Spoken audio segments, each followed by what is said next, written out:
আজকে অ্যানালজির যে প্রবলেমগুলো তোমাদের জন্য নিয়ে এসেছি এইরকম লজিক্যাল প্রবলেমগুলোই কিন্তু তোমাদের এক্সামে আসে। তাহলে আসো দেখে নেই কোন প্রবলেমের ক্ষেত্রে কি লজিক অ্যাপ্লাই করতে হয়। 56 থেকে 41 তুমি কি লজিকে নিয়ে আসতে পারো। 56 থেকে তুমি মাইনাস করে দাও, কত মাইনাস করবে? 15 মাইনাস করে দাও, তাহলে দেখো তোমার 41 চলে আসে। একই রকম ভাবে 94 থেকে 15 মাইনাস করো, কত হয় দেখো 79, কিন্তু অপশানে তোমার 79 নেই, তাহলে এই লজিক তোমার এখানে অ্যাপ্লিকেবল হবে না। আর কি লজিকে আসতে পারে? 41। তুমি স্কোয়ার করে কিছু ভাববে না এখানে, কারণ এত বড় সংখ্যা স্কোয়ার দিয়ে লজিক তোমাদের জেনারেলি দেয় না। ডিজিট গুলো নিয়ে কিছু ভাবার চেষ্টা করো। 5 আর 6, ওখান থেকে কি করে 41 আসে? তুমি 5কে আগে 6 দিয়ে গুণ করে দাও, 5 6 30।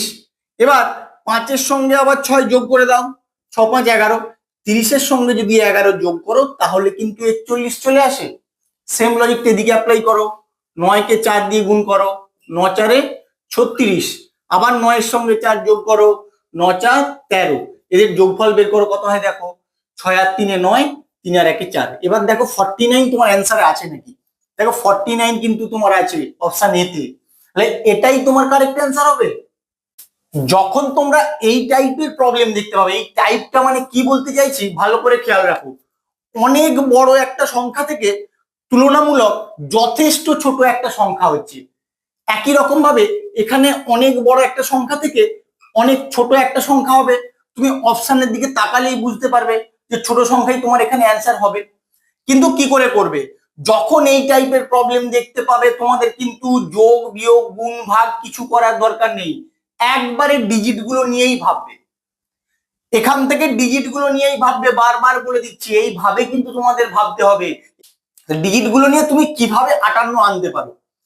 তুমি দেখো 8 আর 7 এই দুটো ডিজিটকে গুণ করে দাও, 8 সাথে 56, তোমার কি পড়ে থাকলো 2।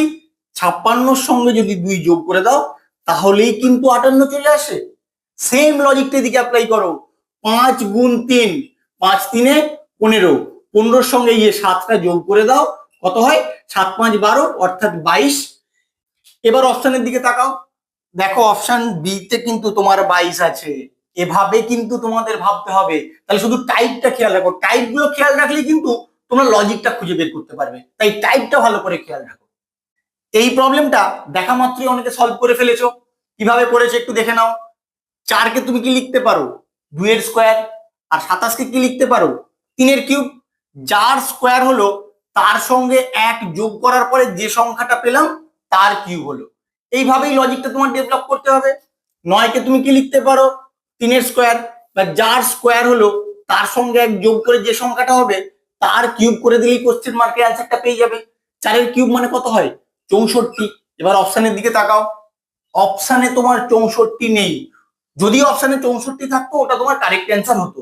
তাহলে আর কি লজিকে তুমি এখানে ভাবতে পারো? 4 থেকে 27 আর কিভাবে আসতে পারে? তুমি এর গুণের কোনো ফর্মুলা অ্যাপ্লাই করে দেখো। 4-কে 7 দিয়ে গুণ করো, 4 সাথে কত হয় 28। 28 থেকে 1 বিয়োগ করলে তোমার 27 চলে আসে। সেম লজিকটা এদিকে অ্যাপ্লাই করো। 9-কে 7 দিয়ে গুণ করো, 9 সাথে 63। 63 থেকে 1 বিয়োগ করলে কত হয় 62। এবার অপশনের দিকে তাকাও, দেখো অপশন সি তে কিন্তু তোমার 62 আছে, তাহলে এটাই তোমার কারেক্ট অ্যান্সার হবে। যেহেতু আমার অপশনে 64 ছিল না তাই আমাদের এইভাবে ভাবতে হলো। যখন আমরা অ্যান্সার খুঁজে পাবো না তখন কিন্তু আমাদের ডিফারেন্ট ওয়েতে ভাবতে হবে। 27 থেকে 36 তুমি কি লজিকে নিয়ে আসতে পারো? 27-এর সঙ্গে যদি 9 যোগ করে দাও তাহলে তোমার 36 চলে আসে। একই রকম ভাবে 39-এর সঙ্গে যদি 9 যোগ করো তোমার কি 52 আসবে? আসবে না। 39-এর সঙ্গে 9 যোগ করলে তোমার 48 চলে আসবে। তাহলে কি লজিকে তুমি নিয়ে আসবে? এটার ক্ষেত্রে যে লজিক লাগবে এটার ক্ষেত্রে সেম লজিক লাগবে, সেম লজিকে তুমি কোশ্চেন মার্কের অ্যান্সারটা বের করতে পারবে। তুমি এক কাজ করো, এই 9টাকে অন্য লজিকে নিয়ে আসো। কি লজিকে নিয়ে আসি সেটা ভালো করে খেয়াল রাখো। 27 লিখবো, 27-এর সঙ্গে যোগ করব 27/3, কত হয় দেখো 27 যোগ 9, তাহলে তোমার 34 চলে আসে। সেম লজিকটা এটার ক্ষেত্রে অ্যাপ্লিকেবল হয় নাকি দেখো। 39 যোগ 39/3, 39 যোগ 13, তাহলেই তোমার 52 হয়ে যায়। এই লজিকেই কোশ্চেন মার্কের অ্যান্সারটা বের করো। 60 যোগ 60/3, 60+20 = 80 হয়ে যাবে তোমার এখানে অ্যান্সার। কত নম্বর অপশনে আছে দেখো, অপশন বি হবে তোমার এখানে কারেক্ট অ্যান্সার। ভালো করে খেয়াল রাখো, লজিক গুলো তোমাদের খেয়াল রাখতে হবে, তাহলেই কিন্তু তোমরা অ্যানালজির সব প্রবলেম করতে পারবে। পরীক্ষার সময় তোমরা হুবহু নাম্বার কিন্তু কমন পাবে না, কিন্তু লজিকটা খেয়াল রাখো, এই লজিকে অ্যানালজি হতে পারে, এর বাইরে কিন্তু কোনো লজিক হয় না। তাই লজিকটা তোমরা খেয়াল রাখলে ইজি সলভ করতে পারবে। 7 থেকে 10 কিভাবে আসবে? 7-এর সঙ্গে 3 যোগ করে দিলে তোমার 10 চলে আসে। একই রকম ভাবে 11-এর সঙ্গে 3 যোগ করে দিলে 14 হয়ে যায়, কিন্তু অপশনে তোমার 14 নেই, তাহলে আর কিভাবে আসতে পারে? যখন এভাবে হবে না, তোমাকে স্কোয়ার কিউব এইভাবে কিছু ভাবতে হবে। 7-এর স্কোয়ার করো, 7-এর স্কোয়ার করলে 49। এখান থেকে কি তুমি 10 আনতে পারবে সহজে? সহজে আনতে পারবে না। তাহলে কিউব করে দেখো, ওখান থেকে আনতে পারো নাকি দেখো। 7-এর কিউব করলে কত হয়? 343। আর এখানে যে ডিজিট গুলো আছে, এখান থেকে কিন্তু 10 খুব সহজেই তোমার চলে আসবে। কি করে আসছে দেখো, 3+4+3 করে দাও, তাহলেই দেখো তোমার 10 চলে আসে। সেম লজিকটা দিকে অ্যাপ্লাই করো। 11-র কিউব করে দাও, কত হয়? 1331, 1331। আর এই ডিজিট গুলোকে যোগ করে দাও, যোগ করে দিলেই তোমার কোশ্চেন মার্কের অ্যান্সার চলে আসবে। 8 হয়ে যাবে তোমার এখানে অ্যান্সার। কত নম্বর অপশনে আছে দেখো, অপশন ডি হবে তোমার এখানে কারেক্ট অ্যান্সার। তোমাদের কিন্তু 1 থেকে 20 পর্যন্ত প্রতিটা সংখ্যার কিউব ভালো করে মনে রাখতে হবে, আর 1 থেকে 30 পর্যন্ত সংখ্যার স্কোয়ার, নাহলে কিন্তু এই কিউব গুলো করতে গিয়ে তোমাদের অনেক সময় নষ্ট হবে। 2-এর যদি স্কোয়ার করে দাও তাহলে তোমার 4 চলে আসে। একই রকম ভাবে 8-এর স্কোয়ার করে দিলে 64 হয়ে যাবে তোমার এখানে কোশ্চেন মার্কের অ্যান্সার। কিন্তু অপশনে যে সংখ্যাগুলো দেওয়া আছে অনেক বড় বড় সংখ্যা, তাহলে এই সিম্পল ওয়েতে তোমাদের আসবে না, তোমাকে বড় সংখ্যা আসার জন্য কোনো লজিক বের করতে হবে। তাহলে দেখো কিভাবে করবে। 2 থেকে 4, 2 থেকে 4 কিভাবে হতে পারে? তুমি এক কাজ করো, 2-এর কিউব করে দাও। 2-এর কিউব করলে কত হয়? 8।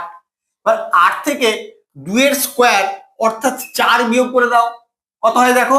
8 থেকে 4 বিয়োগ করলেই কিন্তু তোমার 4 চলে আসে। একই রকম ভাবে 8-এর কিউব করে দাও। 8-এর কিউব মানে কত হয়? 512। বা 512 থেকে 8-এর স্কোয়ার বিয়োগ করো, অর্থাৎ 64, তাহলেই তোমার কোশ্চেন মার্ক অ্যান্সারটা চলে আসা উচিত। 4 আর 8 12, 6 4 10, আর এখানে হচ্ছে 4, 448। কিন্তু অপশনে তোমার 448 নেই, তাহলে কি করবে? তাহলে এক কাজ করো, এখানে যে 2-এর স্কোয়ার করেছিলে এটা করার দরকার নেই, প্লেন 4 বিয়োগ করো, শুধু 4 বিয়োগ করো।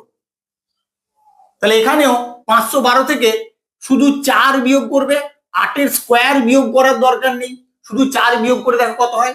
4 বিয়োগ করলে তোমার 508 চলে আসে।